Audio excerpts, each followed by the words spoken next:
Hello, family. So, there has been a massive outpouring of anger against the racist French doctors who suggested COVID-19 drugs be first tested in Africa. The arrogant, stuck-up doctors deserve every bit of the outrage.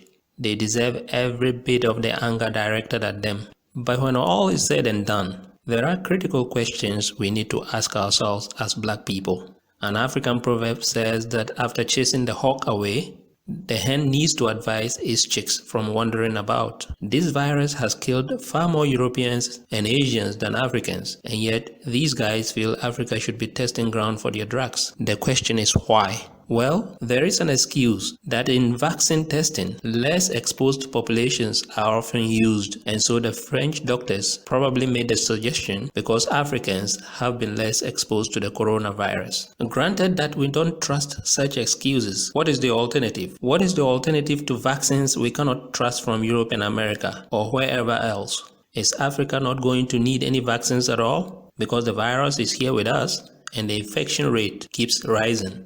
Are Africans capable of coming up with their own vaccines? And are Africans investing in their own vaccines?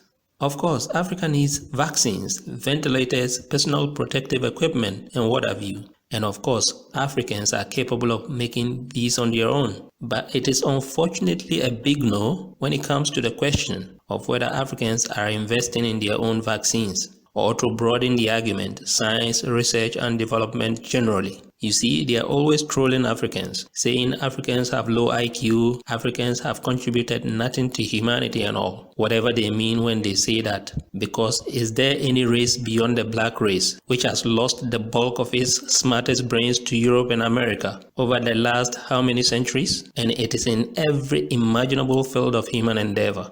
Aren't Africans rubbing shoulders with them in their universities, research centers, medical facilities, and what have you? Has the story of the thousands of doctors from Ghana, Nigeria, Kenya, and what have you practicing in the United States alone not become stale? Haven't Africans invented things, even if they often do not get the recognition they deserve? It is true that beyond European sabotage, Africa's greatest problem has been poor leadership. See, in 2006, African leaders at one of their numerous AU meetings agreed that member countries should devote at least 1% of gross domestic product, GDP, to research and development, R&D, and they wanted to achieve this by 2025. How many countries on the continent have achieved this? Zilch, people. Zero. According to a 2017 UNESCO data, South Africa, which is the #1 spender in Africa, dedicated 0.82% of its GDP to R&D. Meanwhile, same data shows a country like Israel does or did 4.58%. This is our reality, people. African scientists and researchers are often left to their own devices. They hardly receive the financial support they need, while their counterparts in Europe, America, and elsewhere receive millions in funding. There is the story of Chige Gabriel-Mariam, for example, who is a professor of pharmaceutics and drug delivery at the Addis Ababa University. This man, as reported by Quartz Africa, spent 20 years to develop malaria and anti-parasite drugs, but is struggling to raise the needed funding to make the drugs available to consumers. Where are the governments, and where are Africa's rich people? Meanwhile, the WHO's World Malaria Report for 2019 says more than 213 million people were affected by malaria in Africa in 2018. And guess what?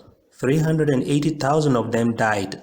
Another example can be found in this Ghanaian engineer, Fred Mac-Pagonlori, who is working to develop low-cost ventilators to help COVID-19 patients breathe. Reports suggest ventilators have become even more expensive now that they are most needed, costing between 50 and 55,000 USD.